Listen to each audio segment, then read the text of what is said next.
Bonjour, c'est Cryptoly, j'espère que vous allez bien en ce dimanche 25 février 2024.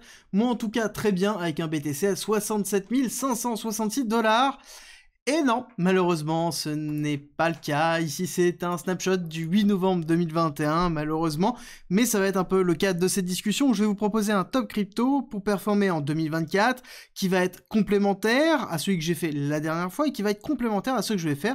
L'idée c'est de vous montrer qu'on peut construire très facilement des wallets crypto dans lesquels on va avoir entre 8, 9, 10 lignes, donc 10 cryptos, 15 cryptos maximum, qui vont être répartis dans différents narratifs et qui ont le potentiel de faire x10, x15, x20, x50, voire même plus. L'idée, c'est de vous montrer que c'est assez simple de construire en fonction des différents narratifs et ça va être de vous inspirer, de vous montrer qu'on peut faire tout ça. À vous de sélectionner celles qui vous plaisent, celles qui vous intéressent, de regarder celles que j'ai effectuées avant. Je vous mettrai à la fin de cette vidéo là si ça vous intéresse de regarder.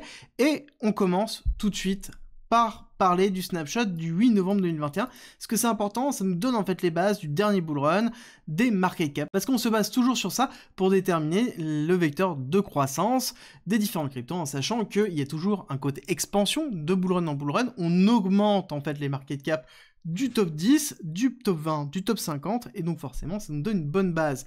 On avait en top 5 75 milliards avec Solana, nous avions en top 10, on va dire Shiba Inu avec 30 milliards, on va dire le top 50, allez hop, ici top 50 IOTA à 3 milliards, et sans vecteur d'expansion, donc ça veut dire qu'on pourrait faire facilement x2, x3, x4 en termes de market cap en arrivant dans ces zones-là, gardez-le bien en tête. Et on va commencer notre top avec Flux. Flux, je vous ai déjà fait des vidéos, de toute façon de base, toutes les cryptos dont je vous parle, vous retrouvez des vidéos directement sur la chaîne si ça vous intéresse. Nous avons Flux qui est très intéressant, qui joue le DePIN, étant l'infrastructure décentralisée, très intéressant parce qu'en plus on a une market cap diluée qui est relativement faible, 400 millions, donc il a quand même bien progressé dernièrement parce qu'il y a beaucoup de nouvelles, qui est très bullish, mais on se retrouve dans un prix qui est à 0,89, on pourrait aller un petit peu plus bas, retester ici les 0,6 pour un renforcement ou une entrée si jamais ça vous intéresse.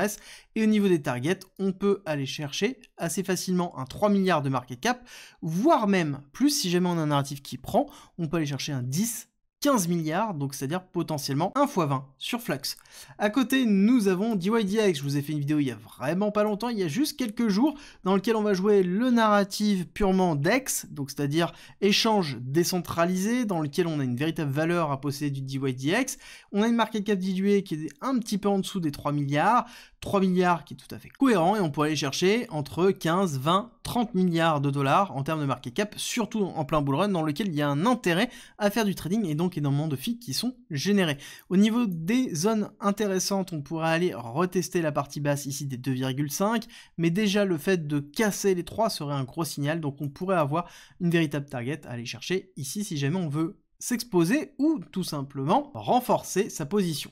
Ensuite, nous avons Phantom FTM, je vous en parle régulièrement. Pour moi, c'est une blockchain d'infrastructure qui est vraiment solide, qui fait déjà des transactions paralysées en EVM compatible, le tout asynchrone, avec derrière une dernière mise à jour qui s'appelle Sonic, très solide, et qui est pour moi undervalue depuis déjà un certain temps. Un FTM, pour moi, ça peut assez facilement arriver dans les 10 $. On est sur une market cap de 1 milliard, 1 milliard 3 pour une layer 1 monolithique très solide comme ça, on pourrait aller chercher quand même très haut.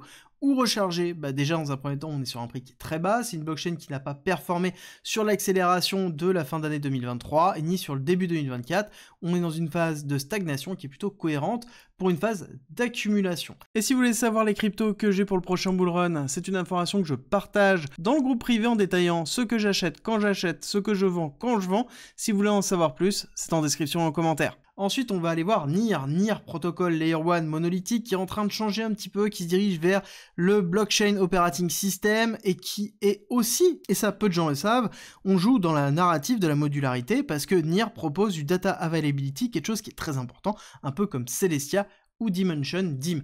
Donc NIR, très intéressant pour moi, dans lequel on est 4 milliards de market cap pour une blockchain de niveau 1 avec en plus un protocole de modularité très sympa dans lequel on a déjà fait un très beau retest ici. Donc pour moi, on est dans une zone, spot zone qui pourrait être intéressante. Pareil, on pourrait aller chercher potentiellement les 30, 40, 50 milliards de market cap si jamais on a un NIR protocole qui rentre dans le narratif de la modularité Totalement.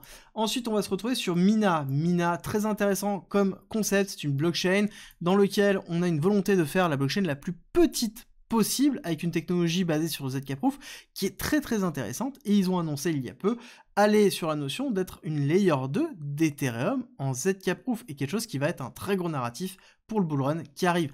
1,5 milliard de market cap, pareil, chercher les 15, 20, 25 milliards de market cap me paraissent tout à fait cohérents pour Mina. Ensuite, nous avons Aave. Aave qui est un des protocoles, si ce n'est pas le protocole le plus utilisé dans le lending sur l'ensemble des cryptos. C'est la base avec Uniswap du fondement de la finance décentralisée. On est à moins de 100 $ pour les Aave avec 1,5 milliard de dollars de market cap. Très intéressant de voir qu'on peut aller très haut, on peut aller chercher assez facilement les 20, 30, 40 milliards aussi pareil sur Aave. À partir du moment où on a une saisonnalité de la finance décentralisée, Aave va être vraiment très utilisé et va être rincé par les différents protocoles. C'est-à-dire qu'il va y avoir beaucoup d'incentives qui va arriver sur les différents protocoles et qui va valoriser le Aave et l'utilisation du Aave.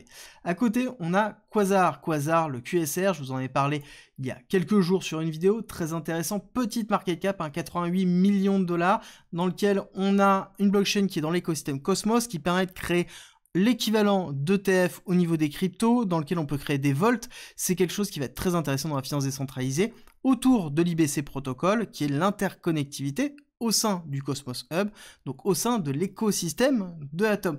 Pour moi, c'est un petit protocole qui va être très intéressant à surveiller, et en target on peut aller facilement chercher 1,5, 2 milliards, donc encore une fois des gros multiples. Ensuite nous avons Quant, le QNT, je vous ai fait aussi une vidéo il n'y a pas longtemps, grosse blockchain avec un gros momentum dans lequel on a une très grosse accumulation technique où on n'a pas fait de plus bas depuis juin 2022, donc depuis Celsius, donc très gros protocole dans lequel on a une market cap de 1,5 milliard de dollars, on est toujours dans une phase d'accumulation, on n'a pas cassé la phase d'accumulation, on peut aussi aller chercher les 10-15 milliards de dollars en termes de market cap et d'utilisation. Ensuite, nous avons Matic. Matic, on en parle beaucoup en ce moment. Polygon, avec le Matic qui va devenir certainement Pol. Il y a beaucoup d'idées qui sont en train de se mettre en place. Il joue beaucoup sur le marketing avec la création d'un nouveau narratif qui serait l'évolution de la modularité, l'agrégation. Je vais vous faire une vidéo dessus dans peu de temps. Mais on a un Polygon qui va être très intéressant et je pense qu'il va être très fort sur le prochain bullrun dans lequel on peut aller chercher 50, 60, 70, voire même 90 milliards de market cap sur la fin de prochain bullrun. Encore une fois, n'oubliez pas le vecteur d'expansion que l'on peut avoir au niveau d'un bullrun à l'autre, et c'est ce qui nous donne en fait la capacité de pouvoir se projeter sur la valeur d'un token et la valeur qu'il aura si son narratif s'active durant le bullrun. Encore une fois, n'oubliez pas que tout est lié à la spéculation et au narratif, ça joue énormément durant le bullrun. Et donc, il va falloir systématiquement valider est-ce que oui ou non ça se déclenche, à quel moment ça se déclenche et quand est-ce qu'il faut sortir. C'est pour ça d'ailleurs que je vous ai fait un guide qui est à disposition en commentaire et en description, c'est 100% gratuit si vous voulez être prêt à gérer ce type de situation. Et si tu veux voir ta crypto apparaître dans le prochain top, n'hésite pas à mettre le nom directement en commentaire. Je note tout et nous on se retrouve très vite pour une nouvelle vidéo.